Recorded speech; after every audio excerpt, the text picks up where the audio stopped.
Del Yasmine, salut. J'avoue que tu m'as fait rire un matin juste en envoyant tes sujets. PLQ, bataille de lettres entre les mutins et les loyalistes. Mais écoute, c'est ça que j'ai l'impression. J'ai l'impression de regarder un film historique, là. Tu sais, les mutins, les loyalistes. Puis ma lettre est plus grosse que la tienne. Tu sais, ils pourraient tous se dire ça. Mais c'est qu'il y a eu cette lettre. On le rappelle, on en a parlé hier matin. D'ex-parlementaires. On n'a pas encore la liste des signataires. Ça commence à tarder. Où ce sont des ex-parlementaires, notamment, qui disent « Il faut que Pablo quitte. Il n'y a plus de place. Il faut rebâtir le parti. Il n'est pas capable. » Et là, il y aurait une deuxième lettre, on en a eu des extraits hier soir à LCN, où elle serait signée par certains présidents d'associations. On dit il y aurait une quarantaine. On les a pas vus, on n'a pas vu de liste de signataires notamment. C'est important de le dire. On me chuchote évidemment à l'oreille de manière très innocente, que cette lettre-là a été faite à l'initiative de l'organisatrice en chef du parti. Une fille, Marie-Laurence Després-Lapointe, une personne qui a fait partie du Club des 1000, qui est venue d'Ottawa avec Pablo Rodriguez. Donc, ça serait elle l'instigatrice de cette lettre-là, et pour la faire circuler auprès des présidents d'associations qui diraient ben non, Pablo Rodriguez, c'est encore l'homme de la situation. Lui, il sait comment gagner, lui, il sait comment faire. Lui, il a le sang-froid pour mener la bataille. Est-ce que ça va se régler avec une histoire de lettres, ce leadership-là? Pense pas. J'ai l'impression qu'il y a beaucoup trop d'énergie qui est pas mise au bon endroit. Aujourd'hui, ça va être l'ultime test pour M. Rodriguez. L'ultime test parce que c'est le bilan de fin de session. Il va se présenter avec des membres de son caucus pour défendre leur travail en session. Ce qui est un peu injuste envers ceux qui ont réellement fait leur job parlementaire, d'éterrer des dossiers.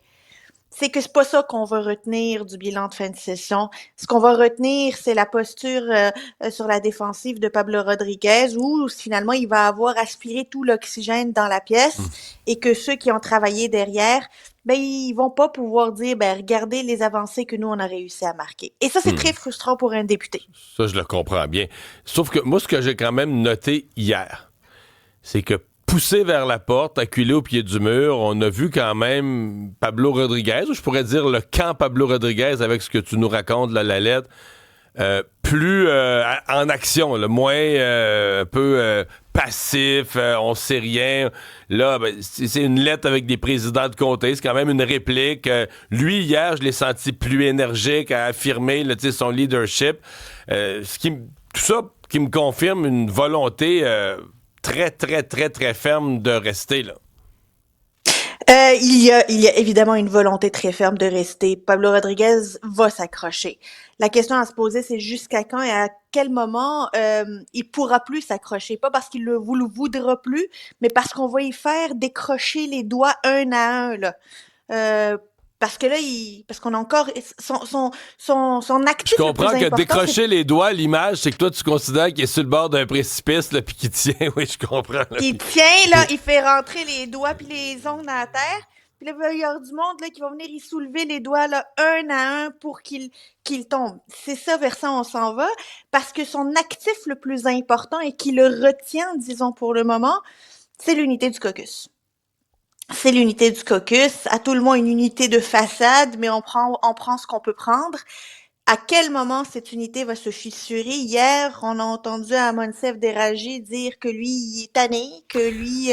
on ne l'a pas entendu rééditer l'appui à Pablo Rodriguez. Non, moi, j'ai pas entendu de « j'appuie Pablo Rodriguez ». Ouais. Dans le cas de Monsef Déragi, puis ça n'a pas été soulevé, mais je me suis posé la question hier. Mettons qu'on enlève, là, tu vas me dire c'est impossible à enlever, mais tout l'épisode de la crise. Mettons qu'on se reporte, là, on retourne à mi-novembre, puis il n'est rien arrivé sur la course au leadership de Pablo Rodriguez, il n'y a pas de brownies. Déjà, à cette date-là, Monsef Déragi, là, c'est mon feeling, personne ne m'a confié ça, moi, était déjà déçu un petit peu de son chef, parce qu'il y a des conférences de presse sur la SAC. Non, mais tu te souviens, les conférences de presse sur la SAC qui avaient mal tourné.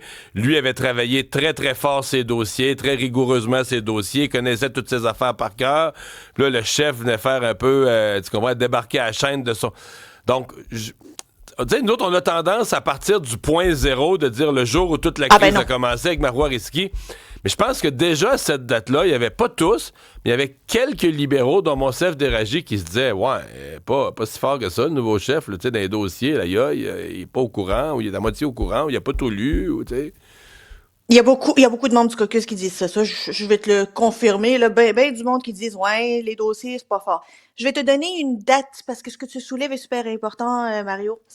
Depuis le fameux point de presse, là, au fin août, début septembre, où monsieur Déragi s'est fait dire, non, c'est moi le boss, là, puis on n'aura pas de mise en tutelle de la SAQ devant Monsef Déragi.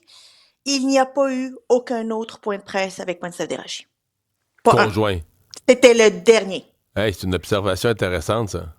Malgré Il y en a tout pas ce qu'il y eu a un eu, seul. pas parce que ces dossiers n'ont pas été dans l'actualité, la SAAC, ça a été la grosse affaire. Il n'y a pas eu un seul point de presse conjoint Monsef Déragi et Pablo Rodriguez. Me semble que ça dit quelque chose. Et me semble que lorsque tu ne mises pas aussi sur un de tes joueurs les plus efficaces là, du caucus, ça dit aussi beaucoup quelque chose sur le leadership. C'est ça. Mais c'est pour ça que je ramène ça, parce que pour dire aux gens, ne partons pas que la crise, c'est le point zéro. Là. Il y avait déjà des affaires accumulées avant, puis tout ça doit être mis dans l'équation. Bon, un autre député qui quitte Pierre Poilievre, maintenant, Mark Carney est à 171 à 1 d'être majoritaire. Mais disons que c'est écoute, pour ceux qui sont sceptiques là, des transfuges puis des changements de camp, celui-là, il est spectaculaire, là. Spectaculaire, tu dis, Mario. Avril 2025, Michael Ma, qui est député de Markham Unionville, là, ça c'est dans le Grand Toronto, de ce qu'on appelle le GTA, se présente avec Pierre Poilievre, avec les conservateurs. Il est heureux de se présenter là. Il gagne dans Markham Unionville. Pas plus tard qu'avant-hier, il était où? Au party de Noël des conservateurs, à prendre une photo avec Pierre Poilievre, une photo que Tout Pierre Poilievre, sourire. d'ailleurs, tout sourire, avec la famille, là, tout le monde est là. Et là, hier, il a découvert que son action politique, sa famille, ses électeurs lui demandent de rejoindre le gouvernement de Mark Carney pour bâtir un Canada plus fort. Tu sais, honnêtement, là, je lisais ça, je riais fort, là, mais je riais fort parce que ça se peut pas. Tu peux pas écrire ça comme ça, puis te faire prendre au sérieux. T'étais avec le gars avant-hier, puis là, tout d'un coup, la divinité, ça t'est tombé sur la tête pendant la nuit, là, tu sais, comme... Il faut arrêter de prendre le monde pour des valises.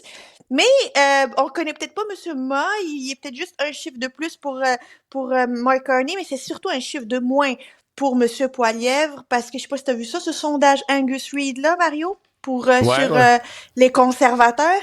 Et pas des bonnes nouvelles pour un chef qui va se présenter pour un vote de confiance en janvier. Poilievre doit-il rester comme chef du Parti conservateur? Ça, c'est un sondage mené auprès des conservateurs, faut pas oublier, là, auprès des membres du Parti conservateur. Au mois d'août, 68% disaient que oui, Poilievre doit rester comme chef. En décembre, 58, baisse de 10. Est-ce que Pierre Poilievre doit être remplacé comme chef du Parti conservateur du Canada? Au mois d'août, ils étaient juste 18 à dire qu'il devait être remplacé. Ils sont maintenant 26%. Donc, les indicateurs et la tendance n'est pas bonne pour un chef qui veut aller chercher son vote de confiance et maintenant perdre 2 députés au profit des libéraux et on se rappelle de Matt Générou qui va démissionner au mois de mars, mais on ne sait pas qu'est-ce qui va en devenir de son comté. Pas des bonnes nouvelles pour Pierre Poilievre. L'image d'une certaine démobilisation. Yasmine, merci beaucoup. Joyeuse fête. On se retrouve Joyeux Noël! Salut!